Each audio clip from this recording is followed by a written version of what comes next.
Good evening, Sarito residents and the member of our community.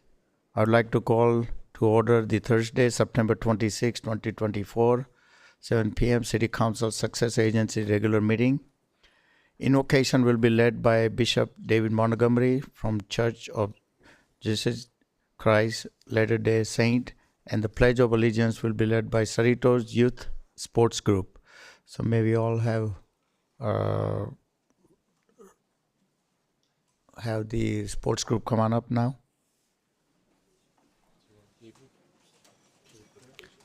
Oh, sorry, I'm sorry. Mr. Montgomery. Sorry. May we all rise, please?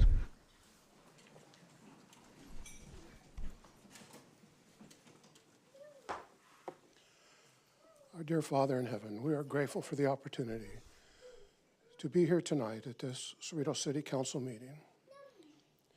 We pray that Thou will continue to bless the City Council people as they make decisions for and behalf of the citizens that live in this great community. We pray that Thou will grant them wisdom as they read the information before them, that they might be able to make their decisions based upon the needs of the citizens that live here in this community. We are so grateful for the many wonderful programs for our youth, for our seniors, and just for the citizens in general. And we pray that Thou will keep that in mind as you make your decisions. We are ask Thee to bless our first responders as they travel to work to protect us and to please keep them safe. And we ask a special blessing upon our schools, that they might be a place of safety, free of violence, a place where learning takes place. We are grateful for all of these things, and we say these things in the name of Thy Son, Jesus Christ. Amen. Thank you. At this time, all the Cerritos Youth Sports Group.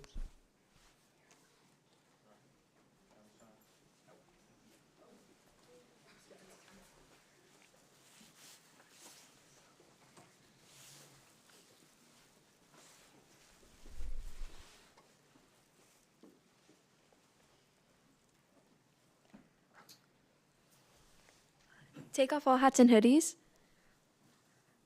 Place your right hand over your heart. Ready? Begin.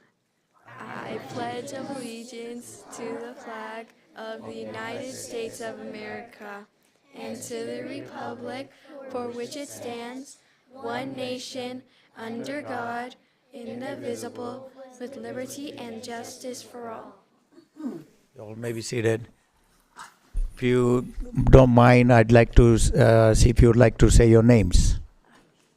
Hello, my name is Maddie. My name is Liv. My name is Jordan. My name is Jamie. My name is Morgan. My name is Zosali. My name is Jackson. My name is Levi. My name is Kyra. My name is Elijah. My name is Callan. My name is Zoe. My name is Eva. My name is Maddie.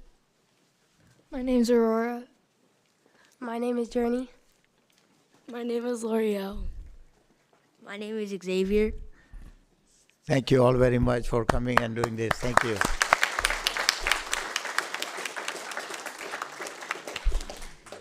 And I'd like to thank Bishop David Montgomery. I guess he just stepped out. Thank you for your service. Thanks. Madam Clerk, will you please conduct the roll call? Council and Agency Member Barrows. Present. Council and Agency Member Johnson. Present. Council and Agency Member Yokoyama. Here. Mayor Pro Tem and Vice Chair Vo. Present. Mayor and Chair Solanki. Present. Okay, next item is the presentation. We have a business spotlight tonight. CTA Travel. Saito Travel Agency started as a small independent travel company, opening its door in Cerritos in September 1975. As the company grew and began servicing clients nationwide, Saito Travel Agency became known as CTA Travel, celebrating 49 years in 2024. CTA Travel remains dedicated to crafting memorable travel experience tailored to their clients' needs and desires. With combined counts of over 165 countries visited, CTA Travel's advisor brings a wealth of first-hand experience and service that includes custom vacation planning and specializing in destination wedding planning and destination specialties. From the supporting a local community to championing philanthropic initiative through travel, CTA Travel's advisor redefines what it means to be responsible travelers. With commitment to immersive culture and experience, CTA Travel is located at 12750 Center Court Drive, Suite 120, Cerritos, California 90703. Their phone number is 562-865-9516 or 800-758-4955. Their office hours are Monday through Friday, 7:30 a.m. to 5 p.m. and Saturday by appointments only. Their website is ctatravels.com. With that, I'd like to have them come and like to present them with a proclamation.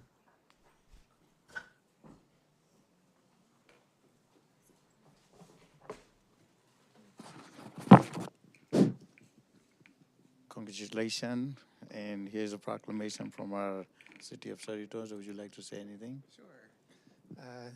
Thank you very much to the City of Cerritos for having us here today. We certainly appreciate the proclamation, and we really appreciate being a local business in Cerritos. As you said, for 49 years, coming up on 50 next year, we'll definitely be doing a celebration for the community and the local businesses. I think I took my probably first trip to Cerritos in 1997 when I came for my job interview at South and Carmenita, where our office was. And over the years, really have learned what a great city we're a part of, and have got to know the residences in planning their destination weddings, and then their kids' high school graduations, and then their big retirement trips. Over so many years, we've serviced the people of Cerritos and the surrounding community gladly, and we're very proud to be part of the City of Cerritos community.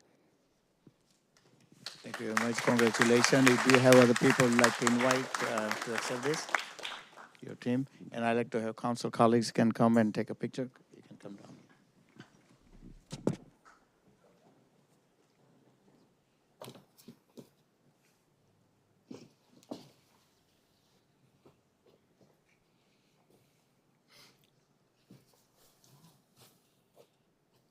Right over here on 3. I'll take the photo. 1, 2, 3. 1, 2, 3. And one more. 1, 2, and 3. Thank you. Thank you. Congratulations. Thank you very much. Great job. Thank you very much. Thank you.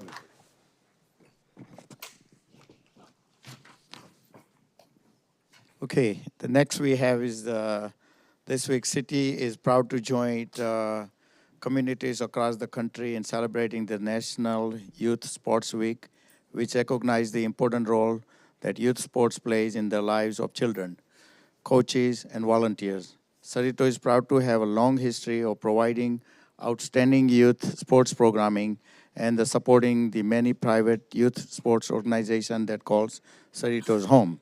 Tonight, we are fortunate to have representatives from many of the city sports program, and I would like to invite the following group groups to presentation area. City of Cerrito Recreation Service Division represented by our volunteers, coaches, players from our basketball, soccer, and track program.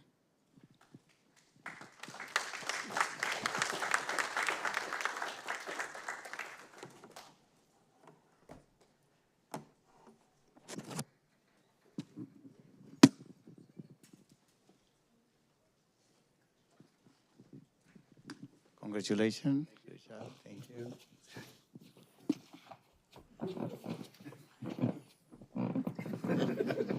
How are you? Good. How are you? Good. Okay.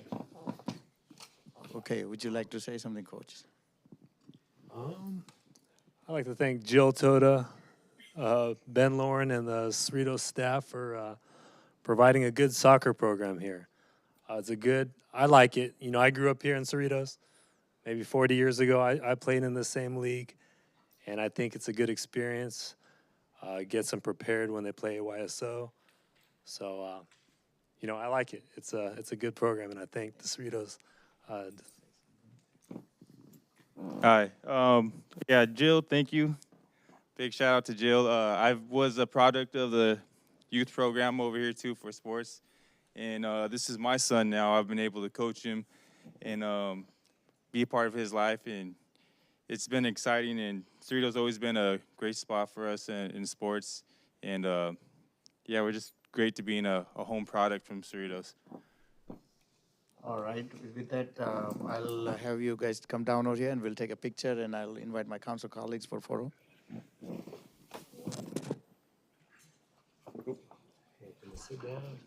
Good. Now one more. Okay, Coach, you guys can look over this. We sit down. Excellent. When you're right over here on 3, I'll take the photo. 1, 2, 3. 1, 2, 3, and one more. 1, 2, and 3. All right. Thank you very much.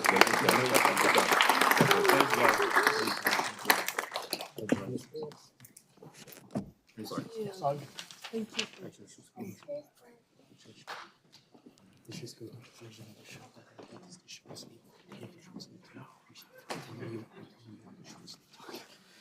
Next, I'd like to invite Frontier Youth Baseball League to the presentation area.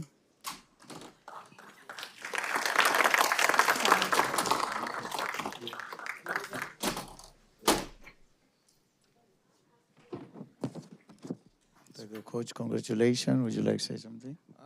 I'll just keep it short. I just want to thank on behalf of Frontier Park and Rec. They're always there making sure the fields are nice and playable for us. Of course, I want to thank City Council, Mayor Pro Tem Chung Vo, especially because he's always been there to support Frontier, and I really appreciate it. All right. I'd like to invite council colleague again for Porto.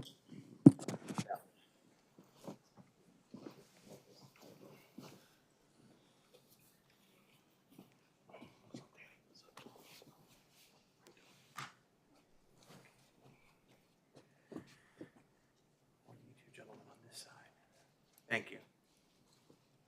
Perfect, thank you. All right, on 3, I'll take the photo. 1, 2, 3. 1, 2, 3, and one more. 1, 2, and 3. Thank you. Congratulations. Thank you. Thank you.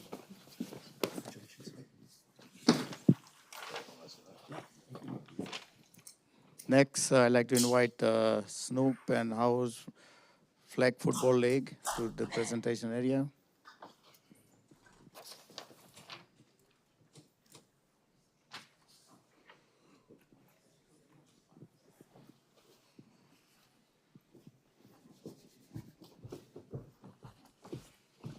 Congratulations, Coach.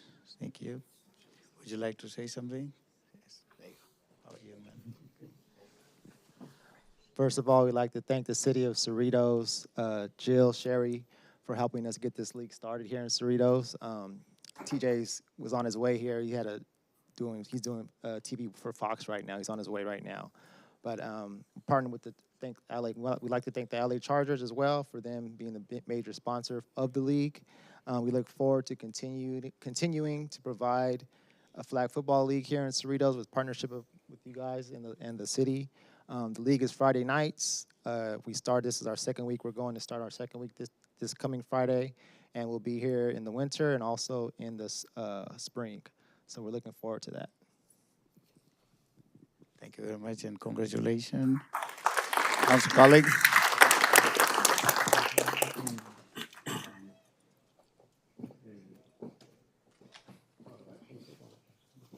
All the football from there you go.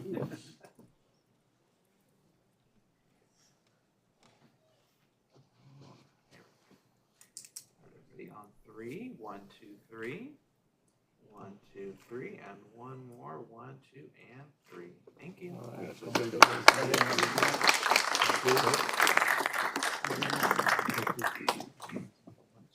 You have girls' teams? Yep. I'll catch it.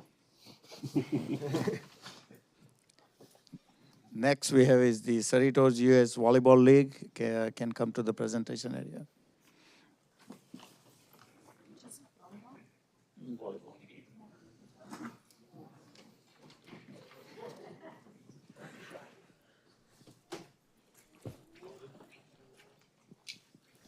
Congratulations. It's a proclamation. Would you like to say something? Yes, I would. Come on over. Pleasure. We'd like to say thank you to the city of Cerritos and their staff, and very much a big thank you to Jill and Cher for always allowing us to bring volleyball to the kids here at Cerritos. It's a beautiful community. You guys have a wonderful city, and so we are just very grateful for being here. Thank you very much. Thank you. Congratulations. Council colleague, for photo, please.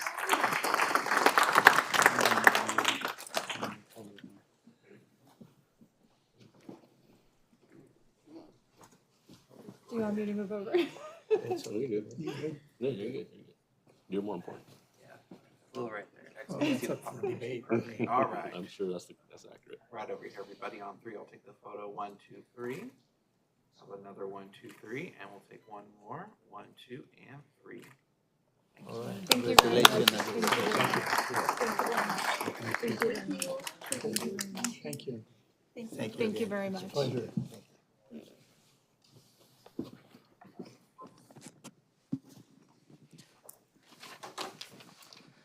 Next we have is the Cerritos Aquatic Club. Can come to the presentation area.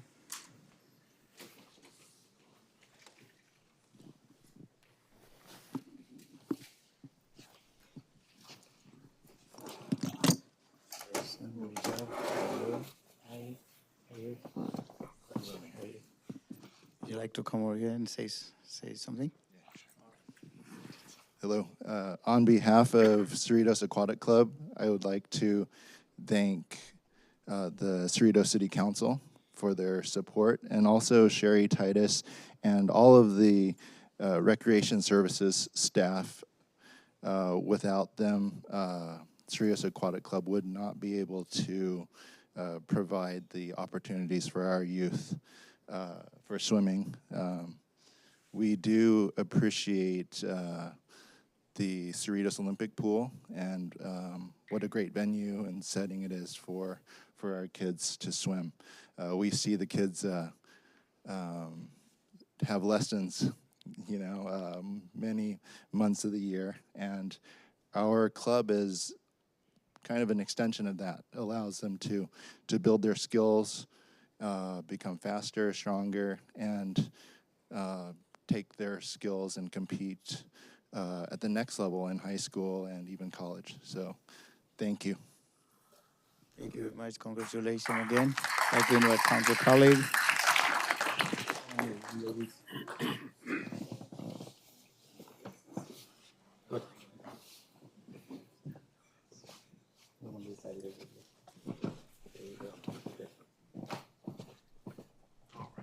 Right over here on three. I'll take the photo. 1, 2, 3.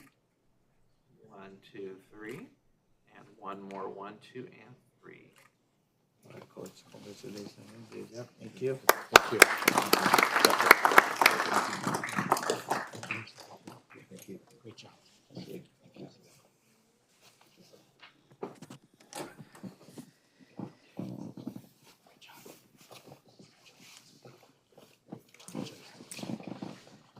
Next we have is the Pacific Diving Academy. Can come to the presentation area.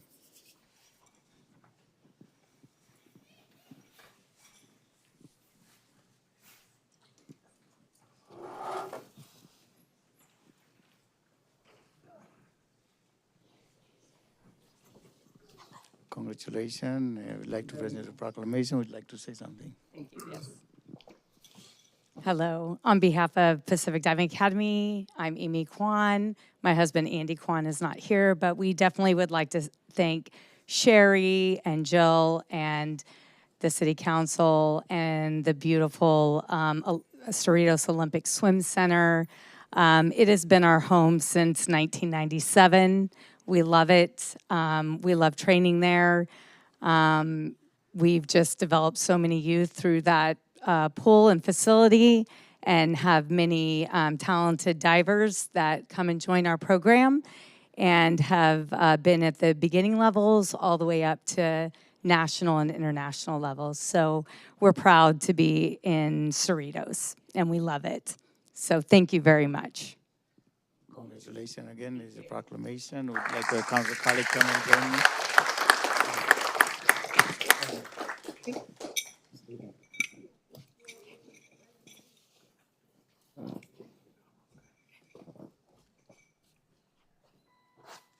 Everybody on three, I'll take the photo. We'll take three. 1, 2, 3. 1, 2, 3. And one more. 1, 2, and 3. Thank you. Thank you. Thank you, guys. Thank you very much. I appreciate it. Thank you. Thank you very much. Thank you.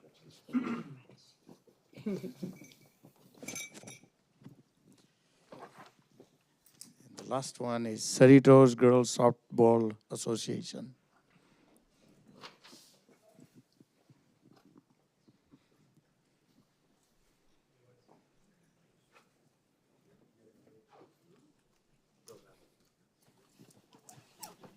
Congratulations, great job. How are you? Congratulations. We'd like to present a proclamation. Would you like to say something? Absolutely. On behalf of, excuse me, on behalf of the Cerritos Girls Softball Association, I want to say thank you to the City of Cerritos, Sherry Titus and Jill Toda, and all of the amazing staff that we have at the sports complex and Heritage, and all the early morning phone calls that we reach out to be able to get support from. So we appreciate all of the help and everything that you guys are doing for the girls in this league. The sports complex is coming along. We're halfway there with the way that the fields are coming along, but we're really looking forward to the other ones coming there as well. Field 4 and Field 5 and 3 are coming together, but 1 and 2 really need that work. But excited to see what it's going to look like over the next couple of months. Really thank you guys all. All right, congratulations. We'd like to give you a presentation of proclamation and like to invite my council colleague for a photo, please.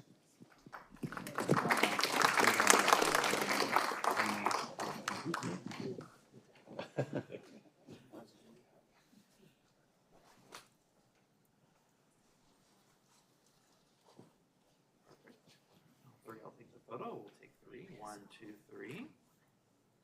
1, 2, 3. One more. 1, 2, and 3. Congratulations.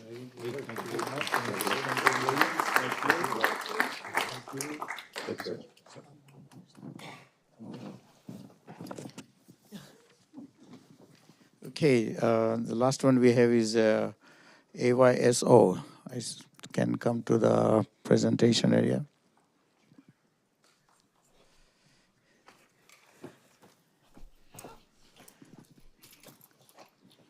Congratulations. We're going to get your presentation, proclamation. Would you like to say something? Oh, yes. We just wanted to say thank you to City of Cerritos, Jill and Sherry for all of the help that they've helped us with in our region. And just to let you guys know, we service over 600 kids in the city of Cerritos every fall season. And next year we will be celebrating 50 years with Cerritos. Congratulations with the proclamation. Would you like to come down and we'll take a picture? Council colleagues. One more step. All right.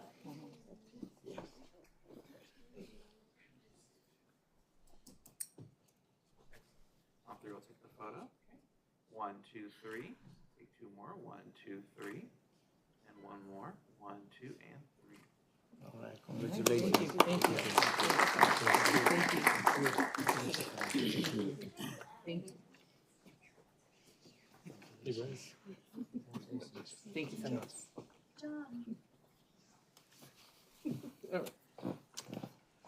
Good job.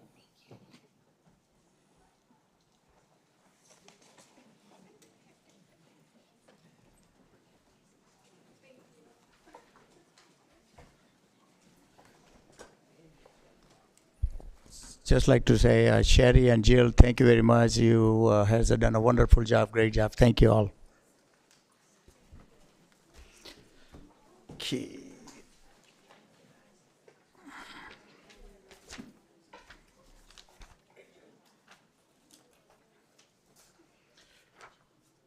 Okay, next we have is the public comments. Where is that at?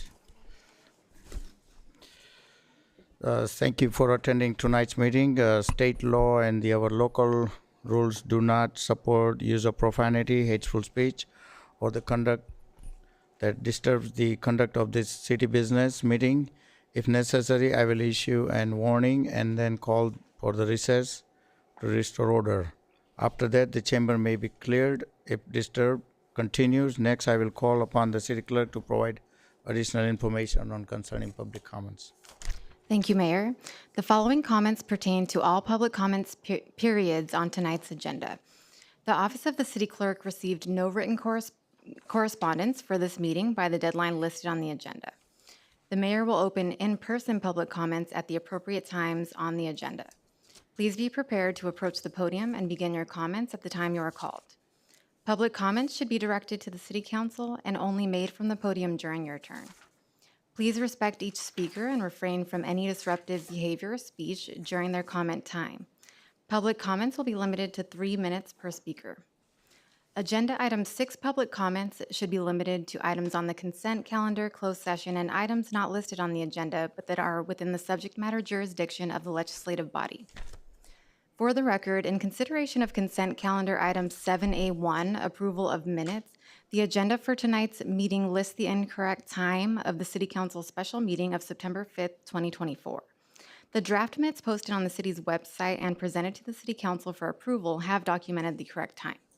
The correct time of this meeting will also be noted in the official minutes document prepared for tonight's meeting. This concludes the public comment information for this meeting and the notation for agenda item 7A1, and the meeting is now returned to the mayor to open public comments under item 6. Okay. Anyone like to speak on any public comments? I don't see any speaker cards. Anyone? Seeing none, I will close the public comments period and bring it back for item 7, consent calendar. Move to approve. Second? Okay, we have a motion and second, voting. And a motion was made by Mayor Pro Tem Vo and seconded by Councilmember Johnson, and the motion passes on a vote of 5-0. Okay. We do not have public hearing tonight, Robert, correct? Yes, that's correct, Mayor. Okay. So we'll jump to under item 9, new and all business. Do we have a report, Robert? Thank you, Mayor, members of the City Council. Item 9A this evening follows up on prior direction given by the City Council related to potential amendments to the city's charter. The presentation this evening will be given by Acting City Clerk Cindy Nava, and following her presentation, she and Mr. Urke and I would be able to assist with answering any questions. Thank you, Mr. Lopez. Good evening, Honorable Mayor and members of the City Council. The item before you this evening is review and consideration of a report from the City Council-appointed City Charter Review Ad Hoc Working Group, Councilmember Barrows. The report is concerning the results of the review of certain charter-related items as requested by City Council consensus direction in March and subsequently by majority action in July of this year. The goal of tonight's report is to provide additional opportunities for community input and City Council discussion on elements of the charter in advance of the deadline to place measures on the March 4, 2025 Cerritos General Municipal Election ballot for voter consideration. The City Council cannot take action tonight to place any charter amendment measures on a future election ballot. Tonight's review is a similar charter review process as was conducted in 2021. Pursuant to City Council majority direction in July, the assigned City Charter Review Ad Hoc Working Group conducted a review of the current charter document in consideration of two potential charter amendments. Potential charter amendment number 1 would, if placed on the March 2025 ballot by the City Council and passed by the voters at the March election, require voter approval for any future change to the city's general municipal election date. It should be noted that state law prohibits any change in the current general municipal election date until at least one election is held on that date. Our next general municipal election must be held on the current established date of March 4, 2025, before it can be changed by voter approval. Additionally, the city charter prohibits a change in an election date that would increase or decrease the current term of office by more than 12 months.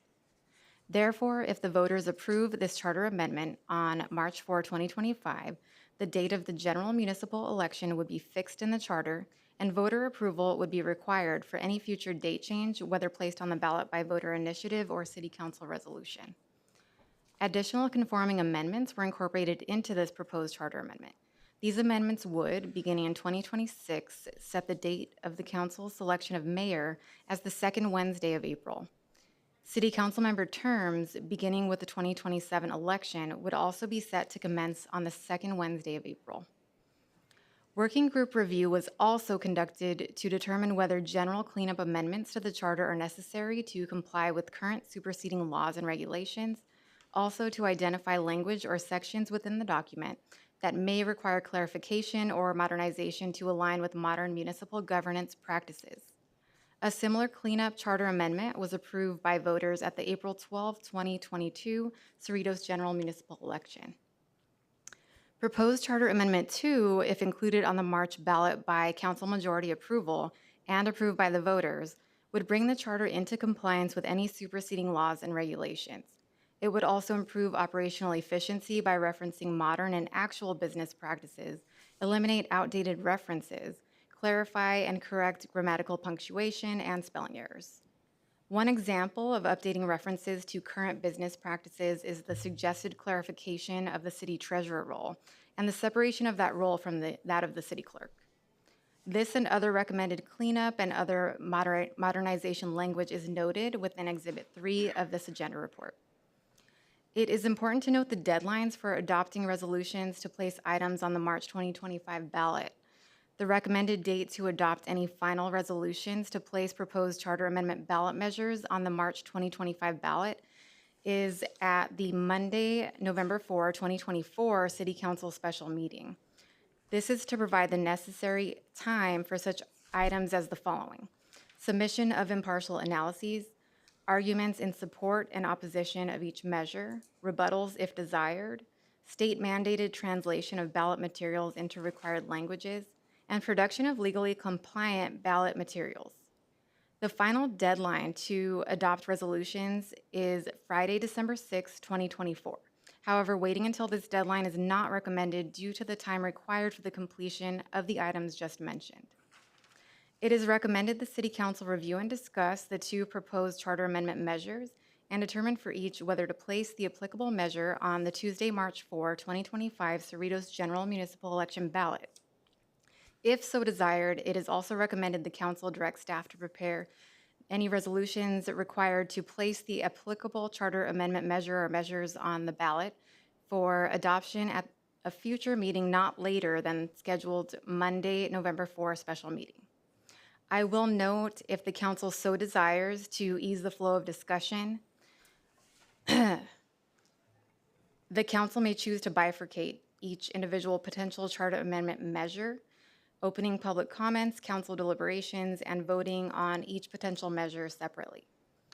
At this time, I will turn the presentation over to Councilmember Barrows, the chair of the Charter Review Ad Hoc Working Group, to facilitate further discussion on this item and to open public comment.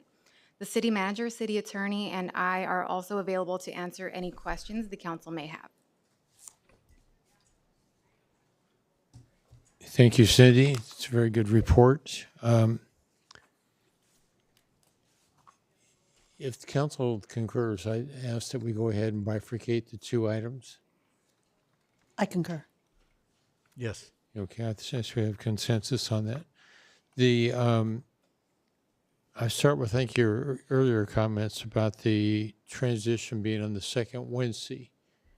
And the reason for that, it's a very simple process. Our staff, it takes time to go ahead and organize it to get everything set up at in this case, the theater for the last 2 years. The other part is just predicated on the state changing the ending dates when we can call an election. So with that in mind, it's uncertain as the exact date, and I think to make it easier for our residents and our staff, and the planning for the use of the theater and so on, it'd be a lot easier if we just pick a date that's far enough out, that's still within the realm that it's if there's some elections here in the state, the elections in November, and the rotation doesn't happen until January. So there's a precedent for that. So I'm just from a practical standpoint, that was a recommendation, to bring this part forward. The cleanup language, it's things that were driven by state action and so forth. There's really nothing in my mind that's controversial in there.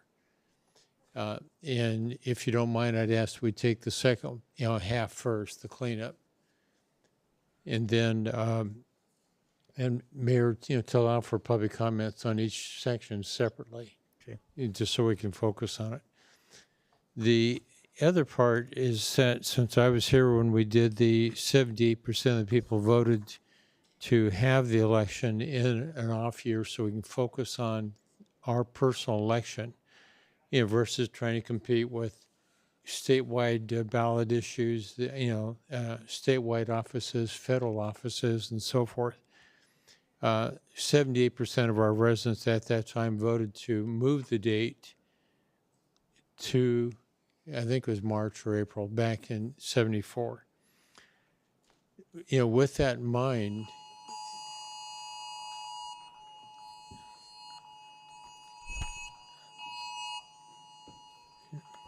boy, how many phones are not turned off? Mine included.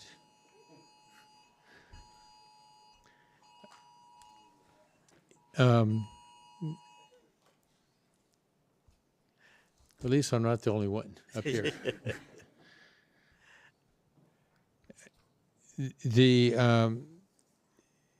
When this was drafted, the part I think none of us expected is to look at this and see that we had 5 more changes to that. And the problem is that when you have an election, and let's just say 22 and 24, if in that time period you're allowed to, the way our charter reads right now, we can move the election date 1 time. We are not allowed to move it 2 times, where it results in the extending of the terms of our office by more than 12 months. And I personally have had a lot of comments come in to me that people would like to have it go back to where the changing of the date of an election or the extension of it or making it shorter should be done by a vote of the people and not by the vote of a council. And so what council agreed to on a consensus item was to have this come back for discussion, for that, and that's where we are today. And with that, unless there's any questions, Mayor, I say let's just have public No, comments. we'll open up for public comments if anybody for the second one. If anyone like to speak on this second item of the cleanup of the charter, can come forward. Seeing none, we'll close that second portion. I'll make a Back for motion that first. we agendize the cleanup, for to put it on the ballot. Okay. I'll second that. Okay.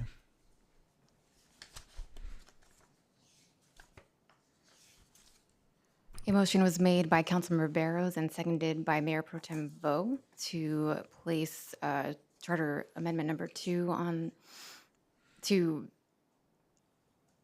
not place on the ballot, to direct staff to To agendize so that we could agendize and draft placing the the language for measure it. on the ballot.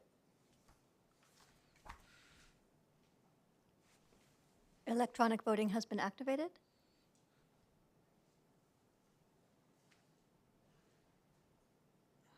And the motion passes on a vote of 5-0. And Mayor, on the second item, it'd be the same motion to agendize it, for future discussion and a vote to either put it on or to, deny it. Do you mean the first item? I'm sorry? Do you mean the first item It about is- the election? Yeah, that'd be saying that the election can only be changed based on a vote of the residents.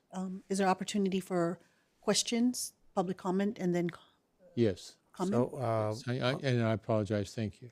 all right, I will open up for public comments on the first item regarding the date change by the voters. If anyone would like to speak on this item, can come forward. Seeing none, we'll close the public comments for the first item, bring it back for the council for Okay, the same motion. But I still have questions? question. Go Oh, ahead. okay, great, thank you. Just real quick, if somebody could remind me, who was on the ad hoc working group? What staff members? I know Bruce is on there, but what staff members? I can address that. In addition to Councilmember Barrows, the 3 charter employees were involved in reviewing and discussing potential possible amendments. Oh, okay, thank you. And, the basic law of government of the city of Cerritos is found in the city charter.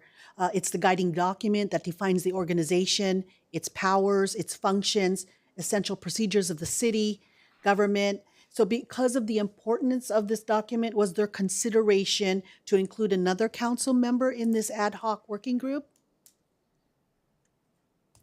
I know it was maybe Chung at one time, but wasn't, and was Chung invited to come back and join in?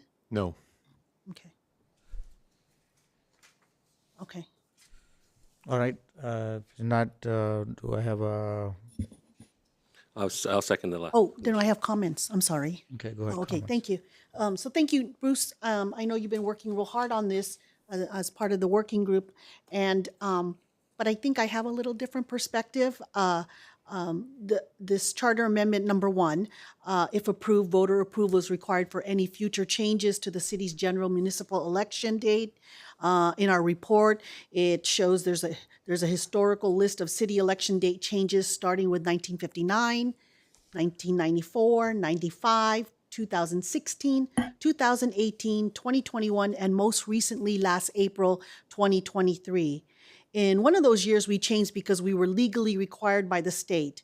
But then last April in 2023, we changed again, but there was no legal requirement to do so. And I know that there were some folks from the community that did come up and speak under public comments and were opposed to it. So now before us, we have an item to propose a charter amendment change that requires voter approval to change future election dates. I've not heard from the community that a voter-approved change to future elections is what they want. However, what I've heard are residents wanting to consolidate our election with LA County and vote in a November election on an even-numbered year. A March election on an odd-numbered year creates lower voter turnout and even voter fatigue. So instead of offering our residents this current draft ballot, we should be asking our residents what they would want and let them decide as to when they want to vote, whether it be in March or in November. Those are just my thoughts. I know I won't get the votes to move forward on it, but if anybody else wants to offer up a motion to let residents decide, I would support it, but I just wanted to share my thoughts. Thank you. Thank you. Okay, if I can Well, just just a clarify second. one. Frank has a question. I'm sorry, Frank, go ahead. Thank you.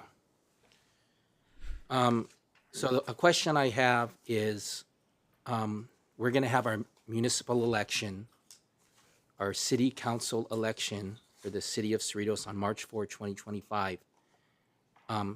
Is there additional cost incurred by the city of Cerritos in running this standalone election when we have ballot measures added to what was going to be just a municipal election to elect city council members?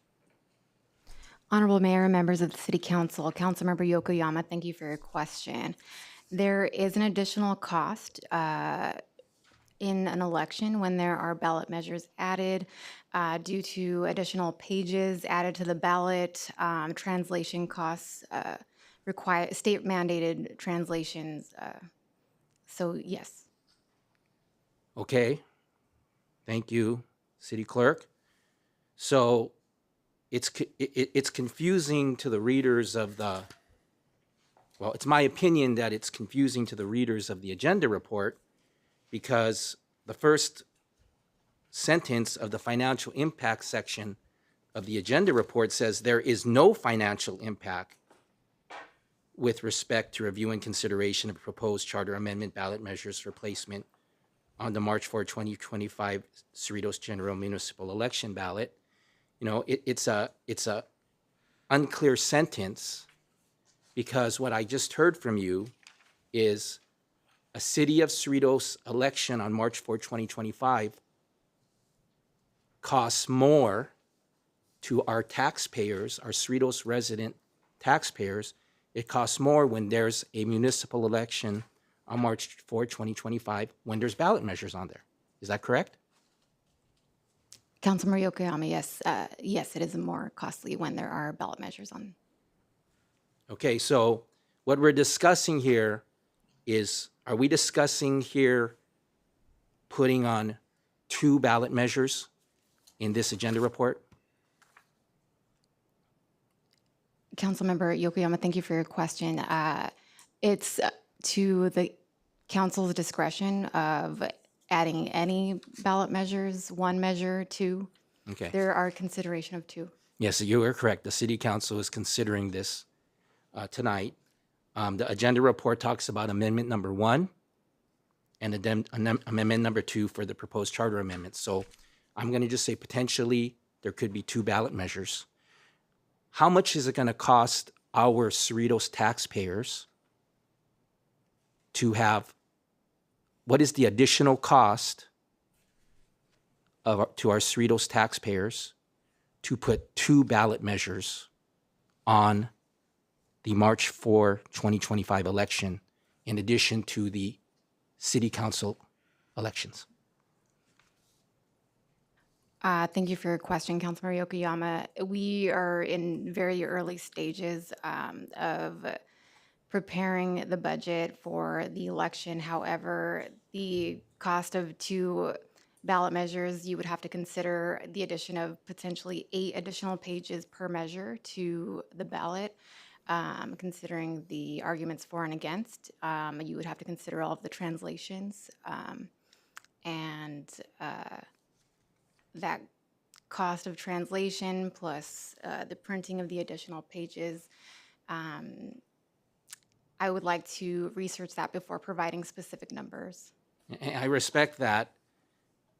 I respect that, City Clerk. However, I do want to point out that for some reason, the financial impact section of this agenda report made a definitive statement that there is no financial impact. And when we're finding out here that ultimately there could be a financial impact to the city and to our taxpayer dollars if this City Council places 1 or 2 ballot measures on the March 4, 2025 election, correct? And if I may help to clarify the statement in the report, the City Council has adopted a budget, the Combined Financial Program, and there is a budget line item in the City Clerk's Office cost center for the election. I would say that a buffer was included to account for possible inclusion of ballot measures. There is, as was stated, an additional cost for additional pages, but the statement regarding the impact has to do with that there is sufficient funds in the budget that wouldn't necessitate another amendment to the budget. Yeah, yes. Should there be pages added. Yes, Robert, I did read that in the financial impact section. You know, I'm more familiar with reading an agenda report in the financial impact section than maybe our average resident. And I still think it's potentially misleading, potentially unclear to a resident when they see that this financial impact section says immediately that there is no financial impact. And what's interesting is our city clerk has indicated that she would like to look into this, analyze it, and come back to the city council and give a better analyzed estimate of what the additional cost is going to be to add 2 ballot measures to our municipal election. And it's interesting that you're stating that we put a buffer in here as if we're anticipating ahead of time, before this meeting even happened. We put a buffer a couple months ago that we're going to have we're going to have we're going to have charter amendments on our March 4, 2025 election. You're saying that the city clerk's office and the financial team ahead of time put in a buffer for proposed charter amendments, as if you're anticipating that this city council was going to do this tonight. Councilmember. However, our city clerk just stated that she needs to analyze what these additional costs might be. She needs to do a dive into figuring out what these costs are going to be. How did you guys determine what the buffer was, 4, 5, 6 months ago, when our city clerk right here is telling us right now she's not even certain what the costs are and she wants to come back and let us know? Another thing is, we did do charter amendments. I think we did 4 of them. How many did we do when we changed term limits? We had an anti-nepotism charter amendment. We had a cleanup amendment. We have a historical election that could have been analyzed for how much it cost to put those charter amendment ballot measures on that municipal election that is in the past, that actually happened. Has the city clerk's office analyzed the costs of that municipal election in the past and the costs incurred by those ballot measures? Has the city clerk's office analyzed those costs before this meeting today? Thank you for your question, Councilmember Yokoyama. Prior to the adoption of the fiscal year 2024-2025 budget, the consensus direction was provided by the council for the charter review ad hoc working group to look into these 2 actually potential charter amendment measures. Therefore, based on the cost of the measures in the 2022 election, that's where we landed with the estimate with the budget adoption.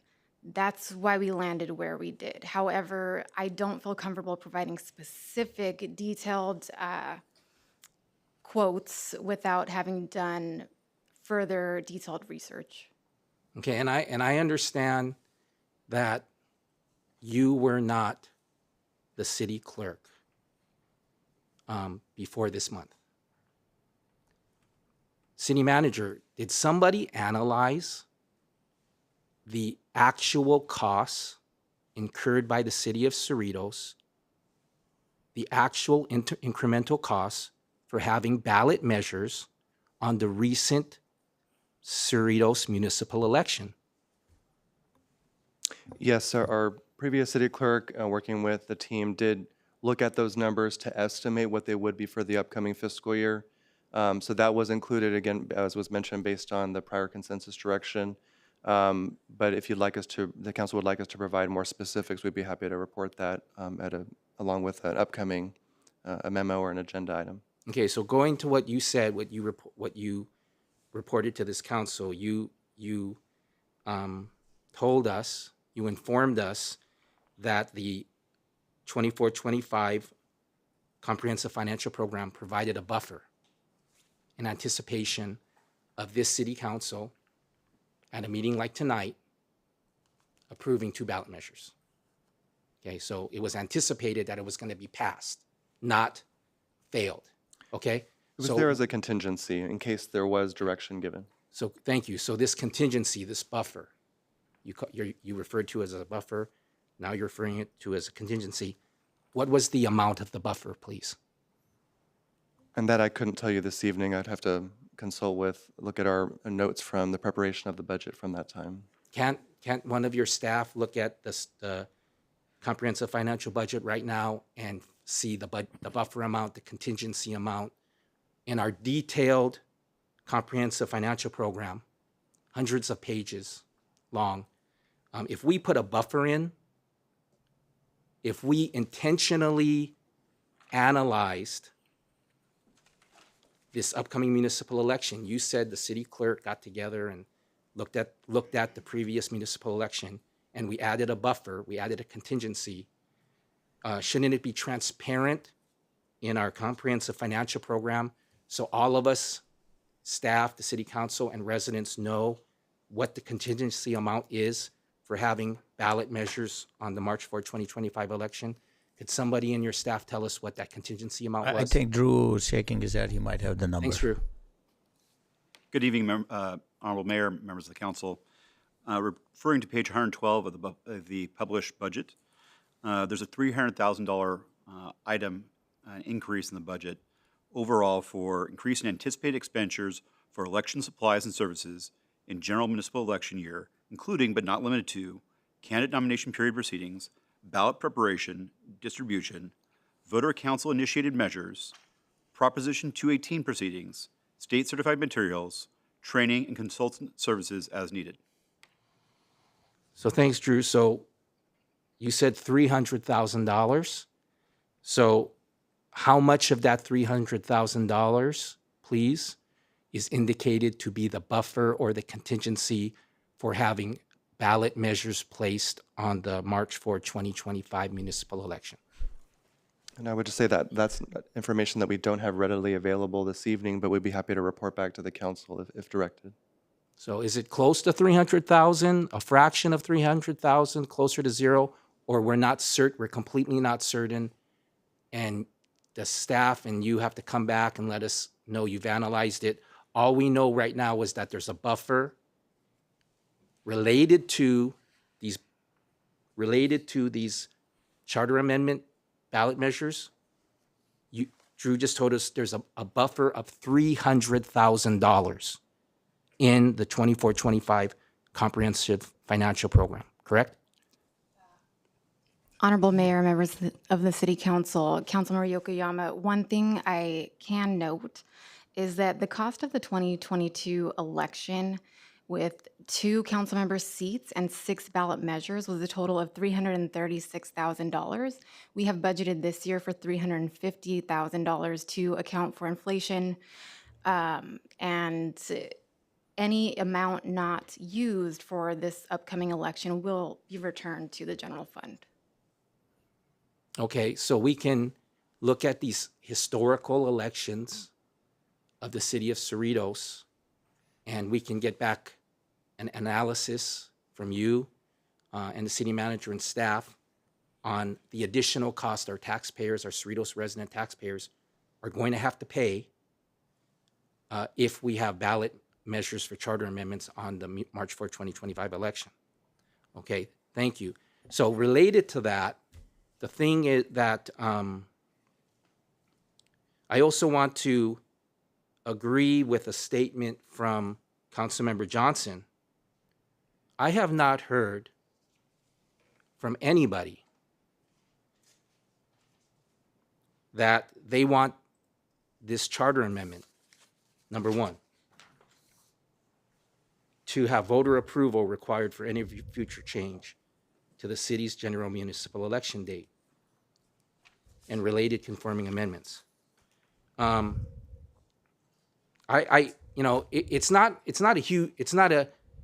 This is not a huge deal to me as a council member. I believe that in the end, the democratic process will win out, and the will of the voters, the will of the residents will eventually be reflected in the governance of our city.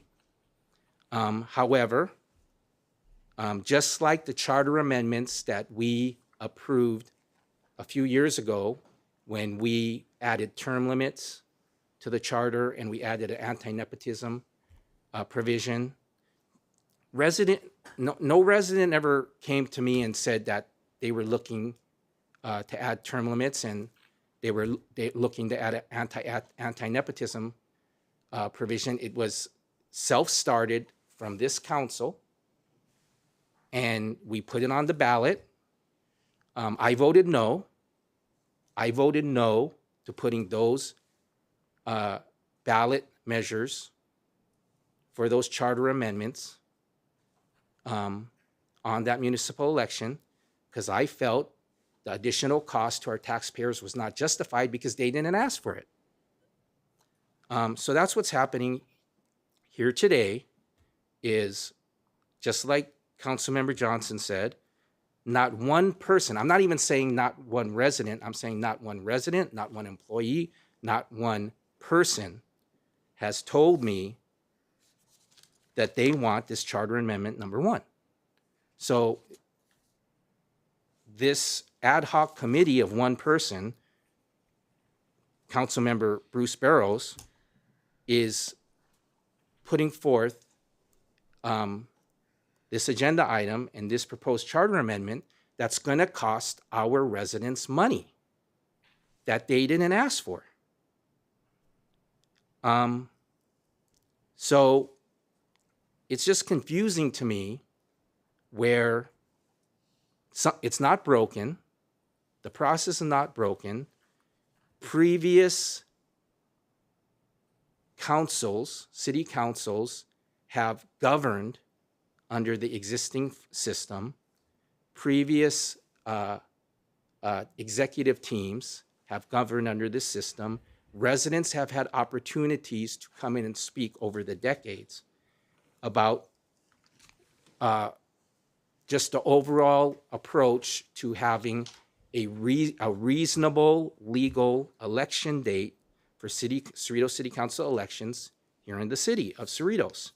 So a comment that Councilmember Barros made is that he's heard from people that they want to go back to the system where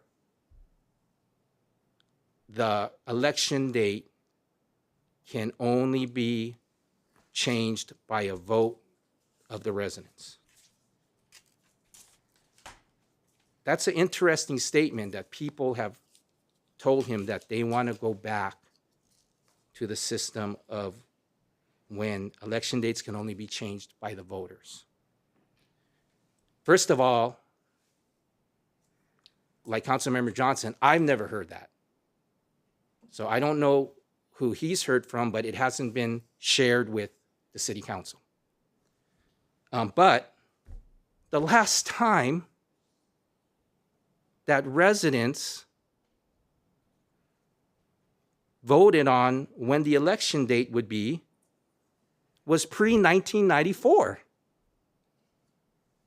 So residents are talking to Councilmember Barrows that they want to go back to the system that was in place before 1994. That's over 30 years ago. So that's odd. That's an odd assertion by him that somebody wants to go to a pre-1994 system that was over 30 years ago.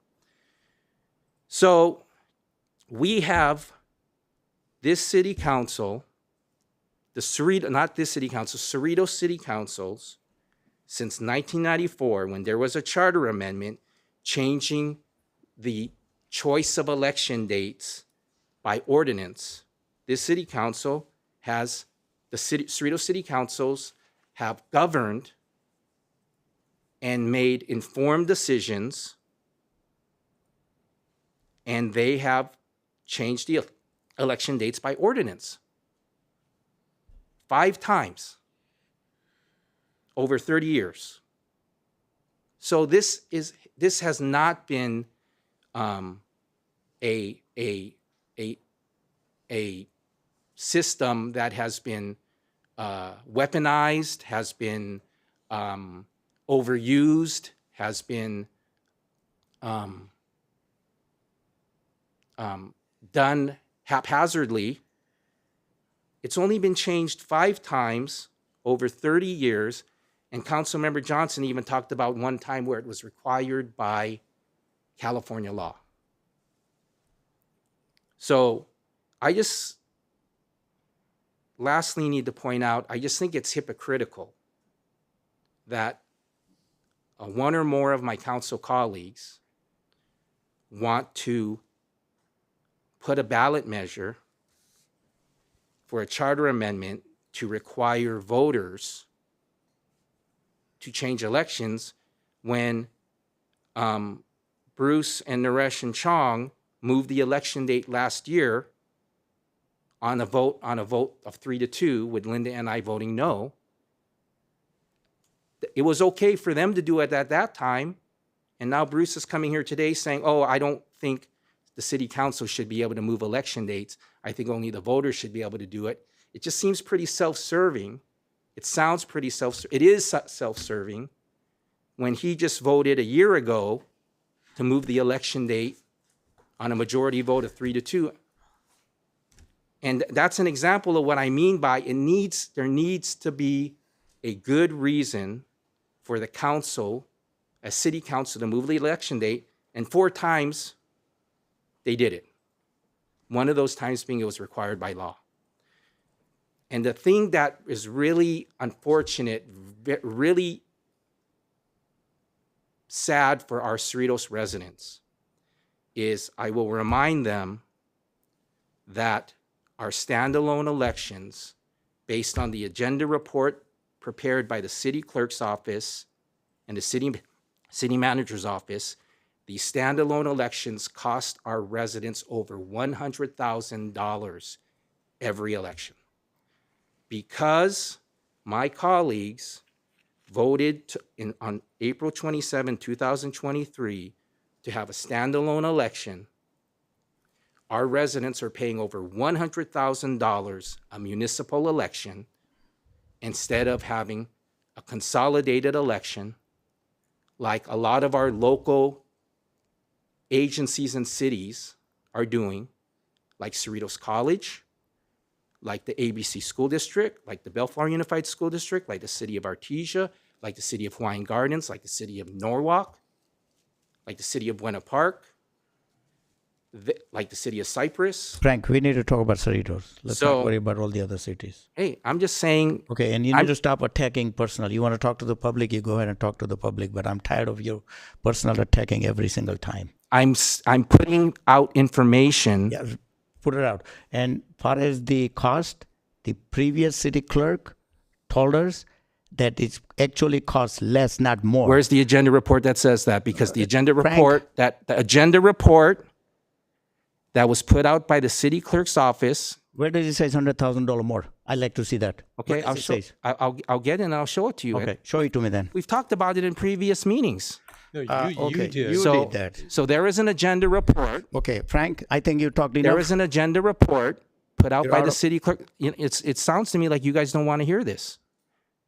There is an agenda report that says a standalone election costs the city of Cerritos over $100,000 more. Okay, I'd like to see than that. A consolidated election. Find that agenda. Can you please give us that agenda report to the city council that was prepared when we considered moving the election date? When we considered moving the election, the last time we considered moving the election date, the financial impact section prepared by the city clerk's office and reviewed by the city manager's office said that a standalone election Frank, over $100,000. how many times are you going to repeat same story over and over 10 times? Sounds like to me like you don't want to hear it. No, I don't want to hear 10 times. I like to hear one time.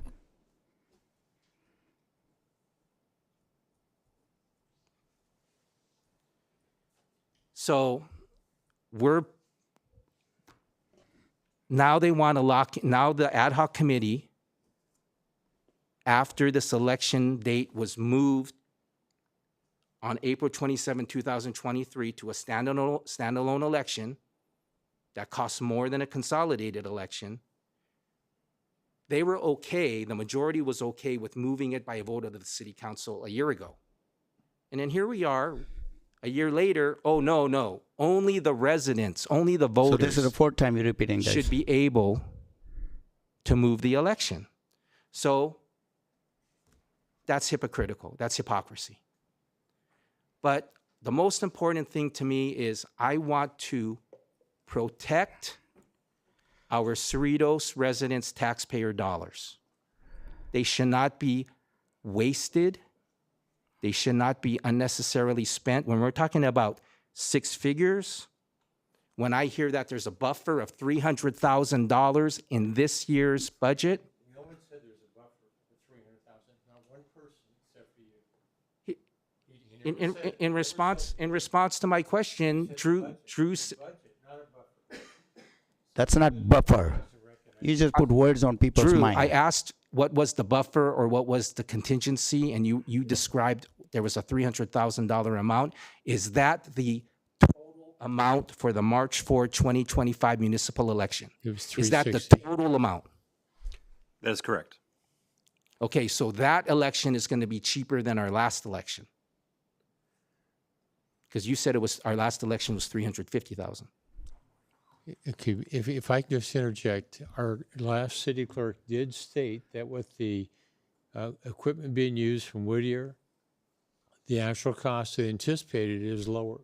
Budget-wise, Cindy's correct. They have an inflation factor built in. It was a less, Bruce. He just want to hear what he wants to hear and talk himself. Excuse me, I'm hearing this information that Bruce is talking about. Yeah, well, he said 300,000. He didn't say it was buffer. You So- keep putting word buffer. So what is the buffer amount or the contingency amount that the city manager expressly said we added a buffer? We added a contingency. Okay, you know what? I'll call for a question. Thank you. Okay, I'd like to just go ahead and do 2 things. First of all, Linda, to respond to the legal date requirement by the state, that was not legal, and the judge ruled that it wasn't legal. Now, at the same time, council was informed, 'cause I know I talked to him about it, that it wasn't legal. The Redondo Beach fortunately sued and won. It was not a legal action. We didn't have to do it, but we had an attorney that, for political reasons, stated it was important. You're correct, Bruce. Yes, I should Okay, have said so that. I It was have- corrected later. Yes.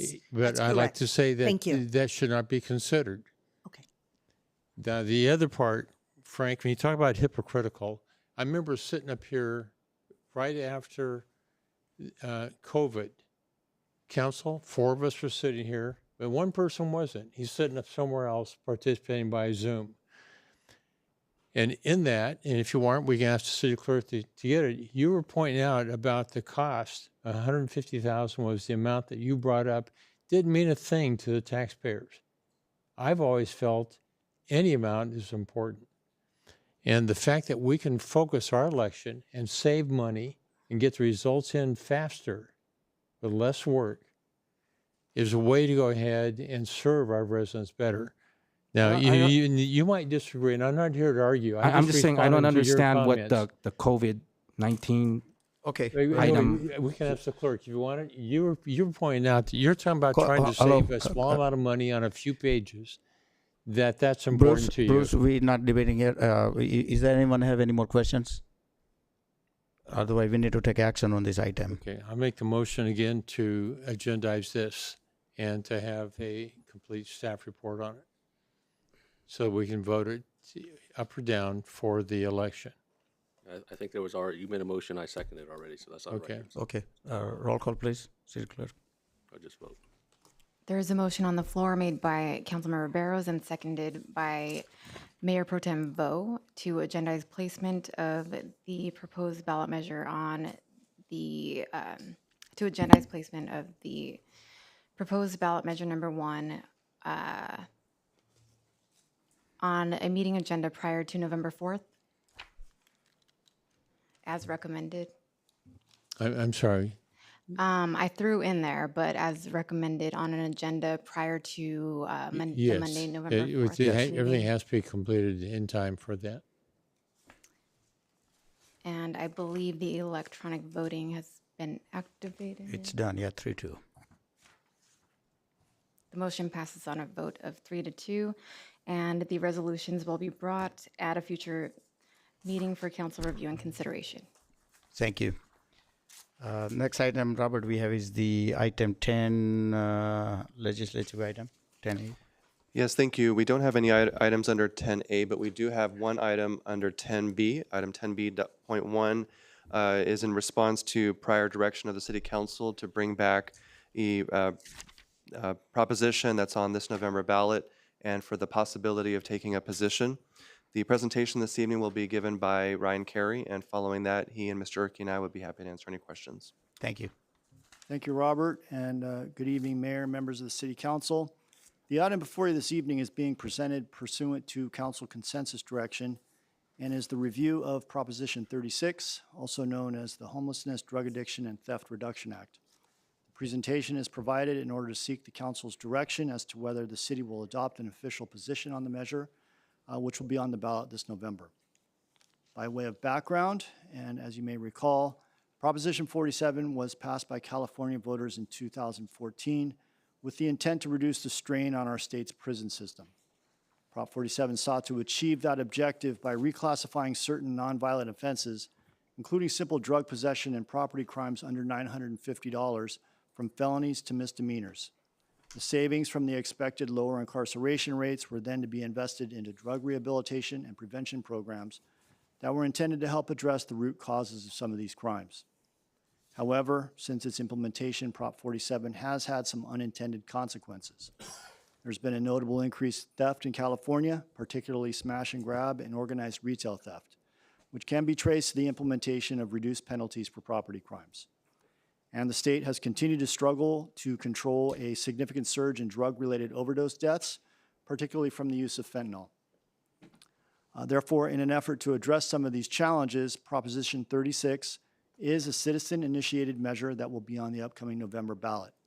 The measure aims to close some of the loopholes created by Prop 47 by enhancing penalties for certain offenses and providing law enforcement and prosecution with tools that are intended to be significant deterrents to criminals engaged in these activities. A couple highlights of the proposition include provisions that are intended to strengthen penalties for property crimes by providing prosecutors with the authority to aggregate multiple petty thefts committed by one person so that the cumulative amount exceeds the felony threshold, and it introduces sentencing enhancements that can be applied in cases of both property and drug-related offenses. The measure also includes components that are intended to provide mandated addiction and mental health treatment for some individuals with drug convictions that can be completed in lieu of prison sentences. Proposition 36 has received widespread support from public safety agencies, including the California Police Chiefs Association, the State Sheriff's Association, and the California District Attorneys Association. The measure is also supported by the League of California Cities, Contract Cities Association, and the California Association of Counties. Locally, there are numerous cities that have adopted resolutions in support of the measure, including our neighbors at the city of Lakewood, who just adopted a resolution in support of Prop 36 this past Tuesday. Opposition comes from criminal justice reform advocates such as the ACLU and California Attorneys for Criminal Justice, who argue that harsher penalties may not address the root causes of crime and addiction. In closing, I'd like to note that staff consulted with our public safety manager and our sheriff's department captain to seek their input regarding the report, and both concurred with the information that's provided herein. With that, and as I mentioned, staff is seeking council's preference and direction with regard to the establishment of a formal city position on Prop 36.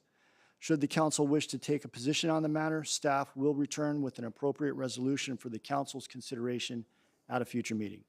This concludes my report. We'll be happy to take any questions. Thank you. Okay.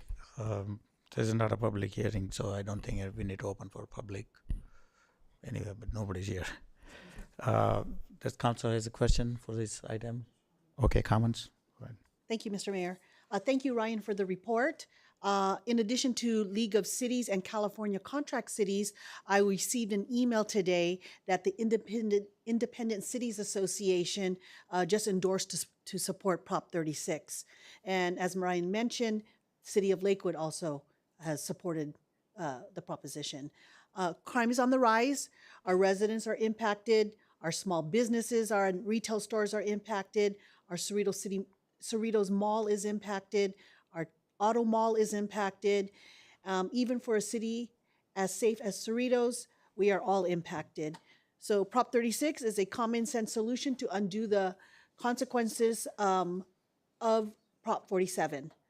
I have endorsed as an individual to support Prop 36.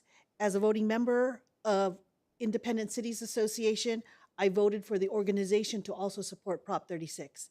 I asked my colleagues to do the same and have our city take a formal position to Prop 36 and for staff to come back with a resolution to be signed. Okay, is that a motion? I'd like to make that my motion. Second. Okay, roll call, please. I'd like to make a comment too, I'm sorry, go ahead. Mayor. Thank you. I think I've said in the past, I think Prop 36 could be stronger, we could add more to it. But at this time, I fully support it as well. Prop 47, when it was titled for the people of California to vote, and I don't blame the voters for passing 47 because the title was Safe Neighborhoods and School Act. And so when you have that title, people are going to want to vote for that. And that was very misleading, and it happens all the time. And so I'm glad to see that we have this proposition that's going to counter that. And when that passed, I remember as a public safety member myself that I knew, not that year, but years down the line, we're going to feel that impact. And today is the day we're doing something about it because we felt that impact for years previous to today. And so it's nice to see that California is turning its ways and recognize that we need to do something and move that pendulum a little bit more to the center when it comes to crime. It's just, I heard a status or a statistics that said that over 70% of Californians support this. And I think that's great because finally, we recognize that crime is on the rise, is out of control. Law enforcement morale is low. When we arrest people, when we take them to jail, they get released because of Prop 47. And things like that is the problem what we have in California today. And it's interesting to me that we also have a governor that stated he is shocked that over 70% of the population is supportive of this. And he made a comment that he doesn't even know what state he's in anymore. He did that at an interview. And you know what? The fact that he said he doesn't know what state he's in tells me he's out of touch with the community, the people in California, because he must not see the crime that's in front of all of us. In the city of Cerritos, I still think we're one of the safest cities around, but our residents have been burglarized, have been robbed at the malls, and all this is because California was known as the state to come to commit these crimes because the penalty was not severe. And I hope that this translates also to LA County when it comes to the DA race. I'm going to say that. And I hope that the people of LA County recognize that as well. So thank you so much. Thank you, John. Anyone else? Bruce? Okay. Linda, there was a motion by you? Yes. Bruce seconded. Okay. Roll call, please. So motion on the floor made by Councilmember Johnson and seconded by Councilmember Barrows to direct staff to bring a report back to the council at a future meeting to adopt a resolution in support of Prop 36. And I believe the electronic voting has been activated. The motion passes on a vote of 5-0. Thank you. I'd like to say thank you to my council colleagues. Yes. 10B, Robert, there was 10B. So, all right, 11A, our city manager's report. Thank you, Mayor. I have a few items to report this evening.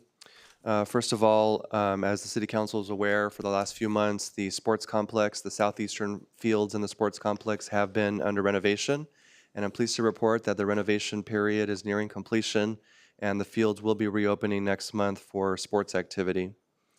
I'd like to thank our Parks Division for managing the project, the renovation in the field, and also our Recreation Services Division for their coordination with the affected groups and with the reopening coming soon. Additionally, I'd like to note some awards that were recently granted to members of our team. Earlier today, I was pleased to attend a ceremony with members of our communications division presented by the California Association of Public Information Officers, or CAPIO. Every year, they, together with another organization, present the STAR Awards. These are awards granted for video communications that our public agencies produce that help to get the word out on various topics, but that are also very interesting and entertaining. I'm pleased to report that 2 videos produced by our staff were nominated and received placement.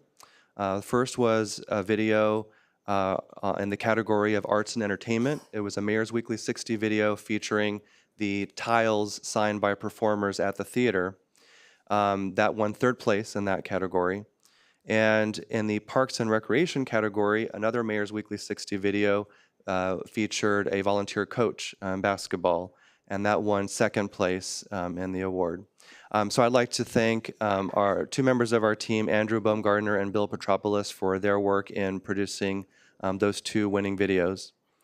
Also, recently, the Management Information Systems Division, our IT or MIS division, was recognized by MESAC, which is a California Association for IT. They received an Excellence in Information Technology Award for their management of various projects, disaster preparedness, cybersecurity, and other categories. So I'd like to acknowledge Aaron Benjamin and his team for that recognition. All right, Aaron. Good job. And finally, I'd also like to note a couple more things, actually. I'd like to note, as the City Council is aware, we are beginning a public information campaign related to a strategic planning process. The City Council did award a contract to a consultant who is facilitating a process that will involve surveys and interviews with the City Council and also surveys of the community. And we also are planning 2 community workshops in the month of October, one on a Saturday and one on a weekday evening to allow for members of the community to provide input on a strategic plan. So we will be posting information on our website with the webpage cerritos.gov/strategy. And that's where residents can find a link to the survey as well as information regarding the workshops. And we will provide those details as well to the City Council. Lastly, I would like to welcome the newest member to our executive team. Alvin Papa is our new Director of Public Works. He began service here last Monday. Alvin has over 25 years of experience in the public works world and experience in both the private and public sectors in engineering and utility management. Most recently, Alvin was the Deputy Director of Public Works in Utilities for the City of Huntington Beach, where he ran their water utility. And prior to that, he was City Engineer for the City of Long Beach and oversaw the construction of a variety of capital projects there. Alvin is also involved with the American Public Works Association, the Southern California chapter, and serves as a mentor and as a leadership coach for many people in his profession. So I'm proud to have Alvin as part of our team. I welcome him, and at this time, I'd like to turn the mic over to him to say a few words.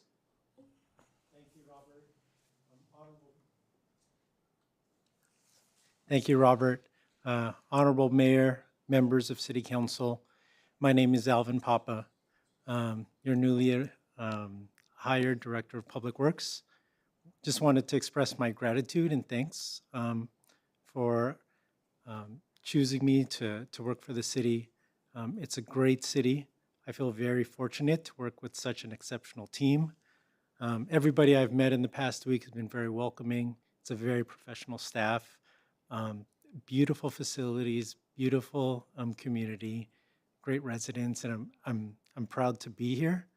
I'm excited with all the exciting projects that we're going to be able to build and go underway. There's a lot of infrastructure. There's a lot of work. But I'm really excited. I worked for the city of Cypress for 7 years, so partner city. That was probably one of one of the happiest places I've ever worked. It was a very good-sized staff, really great city. And then I see that same thing in Cerritos coming here. I could see being here a long time. I live next door in Lakewood. It's a short commute, and so I'm excited to be part of the community. I went to the Autumn Festival last week and got to partake in that, and it was very nice. And I'm just really excited and thankful to be here. And I'll do my best to do a good job. And we're going to help build projects, help take care of maintenance, take care of your built environment, and just do our best to serve the public and the residents and businesses. Thank you, Alvin, and thank you, Mayor. That's all I have this evening. Thank you, Alvin. Welcome to Cerritos. Thank you. Thank you. Okay, City Council reports. Start with Linda. Thank you, Mr. Mayor. Welcome, Alvin. On September 13th, I was at the CCPA for Information Society and the Depeche Mode Experience. 2 days later, back at the CCPA for Starship and Foghat. As you can see, I'm very excited with programming this year. I'm going to be going to a lot of shows. On September 18th, I was at the 97th birthday celebration for Cerritos resident Ben Velasquez. I share this because Ben has been going to the senior center for many years and goes at least 3 times a week. He enjoys the lunches served over there, and he uses a treadmill to get his workout. And this is 97 years old. Ben has so many friends at the senior center, and staff is almost like family to him. So it was really heartwarming to see almost all of the Cerritos Center staff at Ben's birthday party last Wednesday. So thank you to Chelsea Askey and the entire staff and volunteers at the Cerritos Senior Center for making a difference in our seniors' lives and for taking the time to be their friend. On September 23rd, I attended the Community Family Guidance Center fundraiser.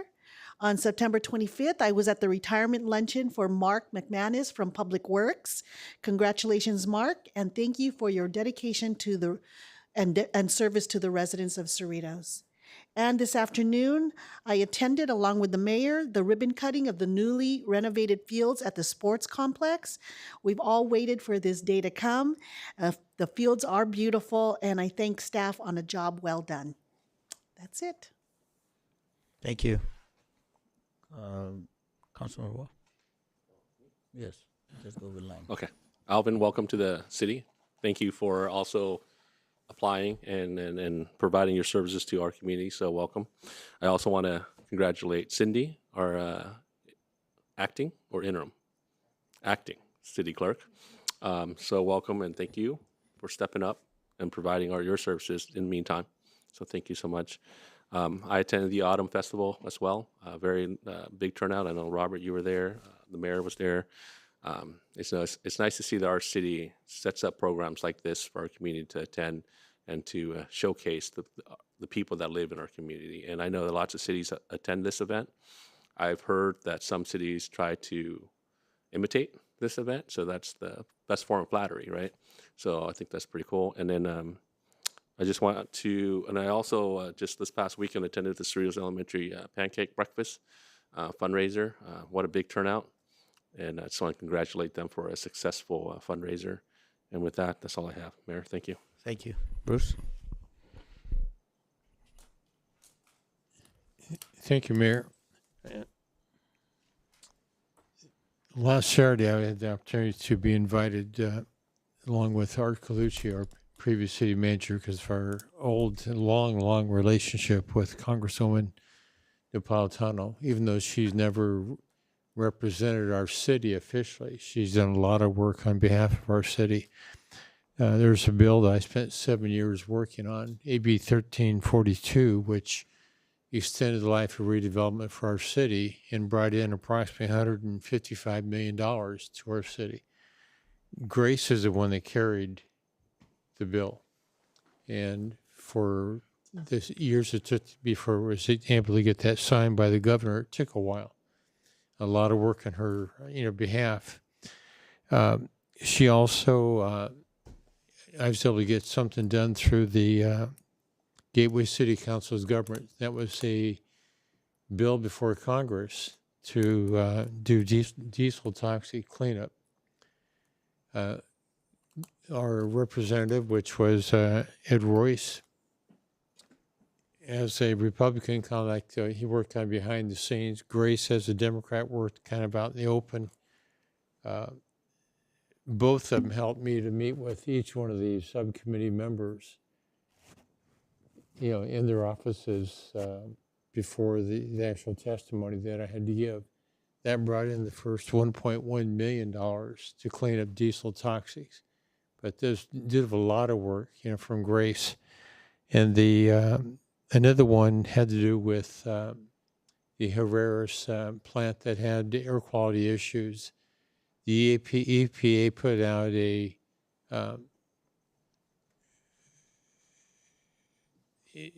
more of a tentative report. It was a draft copy, and it had that plant erroneously located here in Cerritos. In fact, on a residence driveway in the northern part of our city.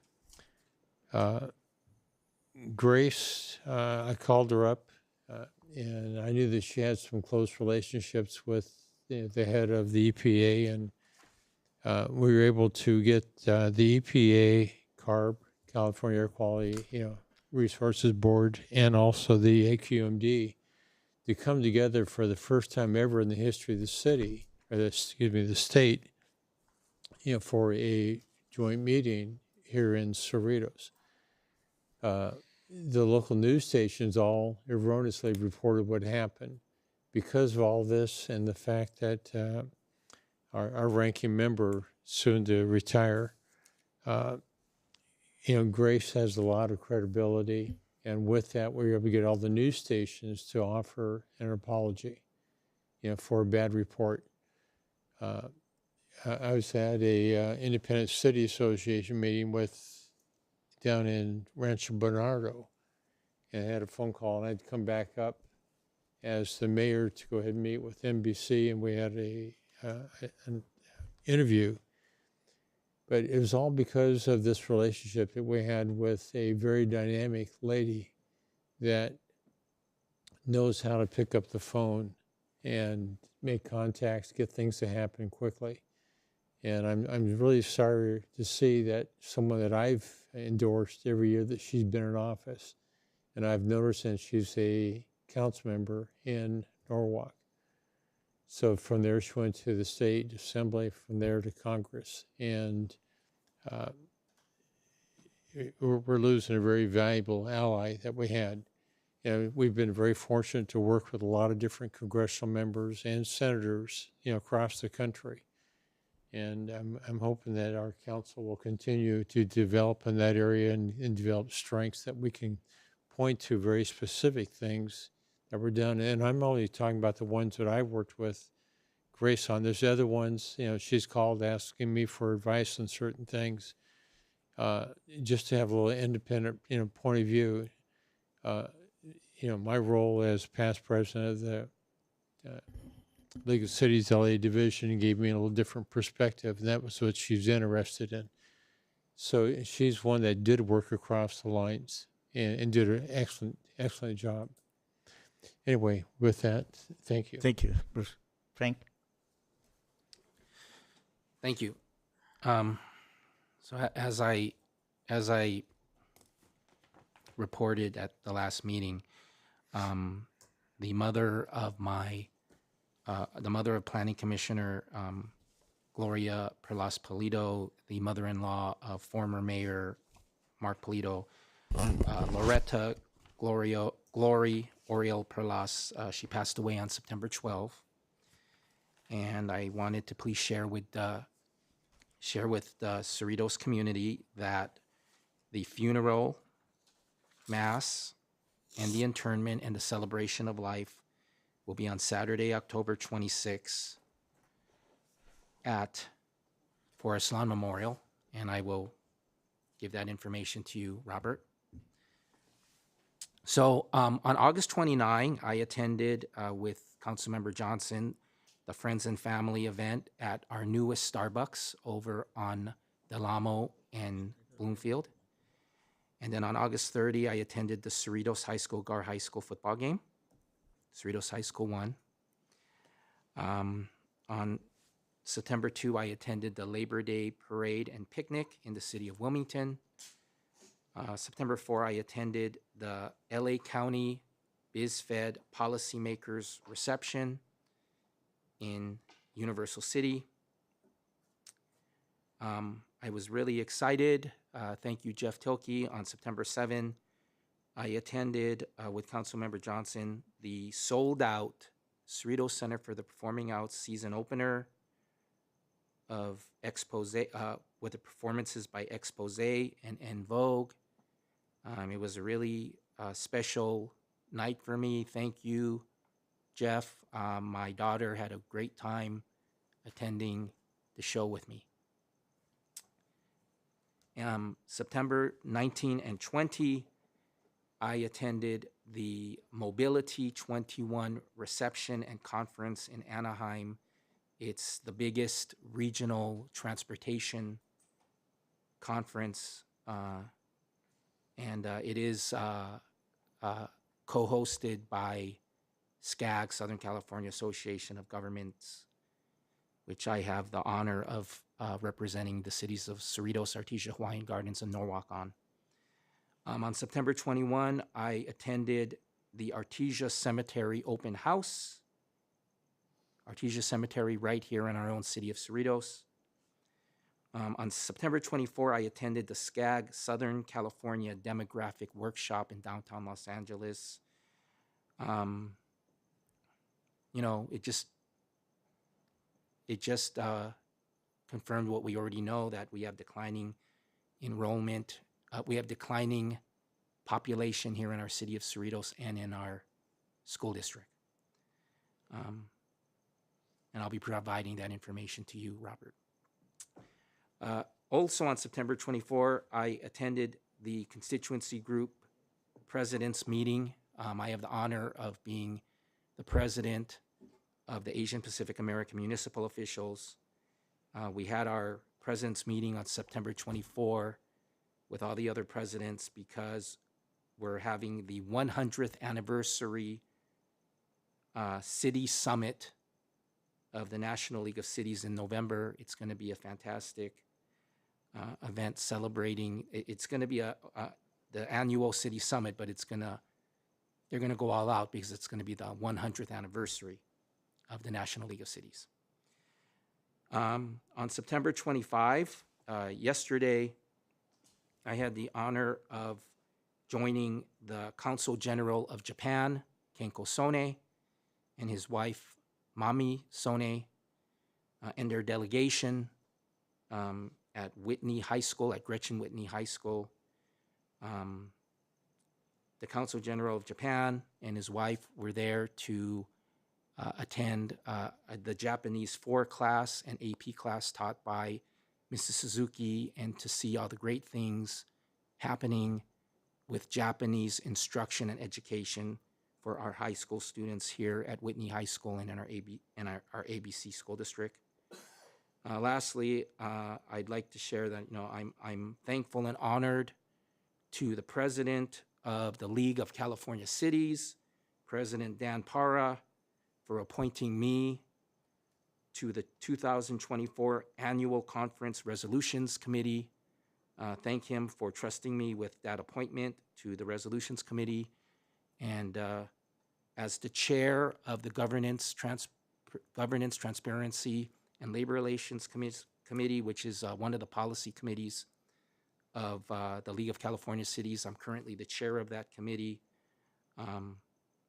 And we do have resolutions that are being considered and analyzed and reviewed that are going to be reviewed and voted on at the League of California Cities Annual Conference, which is going to be in October in Long Beach. So I'm honored that I get to review with my committee, the Governance, Transparency, and Labor Relations Committee, those resolutions. And also I get to consider those resolutions now because of the appointment of the President, Dan Parra, the appointment to the 2024 Annual Conference Resolution Committee. And that's my report. Thank you. Thank you. Thank you, Alvin and Cindy. Um, Welcome both of you to the, well, you're in a new employee, but Cindy's in a new post. We have two, you know what, actually we did attend at one of the residents, I attended too many things, so it's okay. The one that Robert and Christian attended, this residence in Cerritos, 103 years old, 103 years old. And I tell you, that lady, as soon as we got in there, she just got up and started talking to us. I said, oh my God. And it was wonderful to see her. And there was, I guess we made a mistake on her proclamation that she was born in Mexico. And apparently she said, no, I was not. I was born here. And so her daughter gave us information. So we are going to correct that. But Robert and I attended that to give her proclamation. That was special. Anyway, we have two events for our, I'd like to announce two community events that will be next week. The first one is the senior are invited to attend the health and wellness fair that will be held morning of October 4th at Senior Center. And everyone is invited to attend an interactive program. And the second is the interactive exhibition City Artwork Market, which will be on, I guess, a City Art Public Place program that will be held afternoon on October 5th at Cerritos Library. So please all attend. And with that, we will adjourn for regular meeting, and we're going to go to the closed session. Bill? Yes, thank you, Mayor and members of the council. Tonight we have one closed session item. Item 12A, Public Employee Appointment pursuant to California Government Code Section 54957, Subdivision B. The title is the position of City Clerk, and with that, we can recess to closed session. All right, we'll recess to closed session.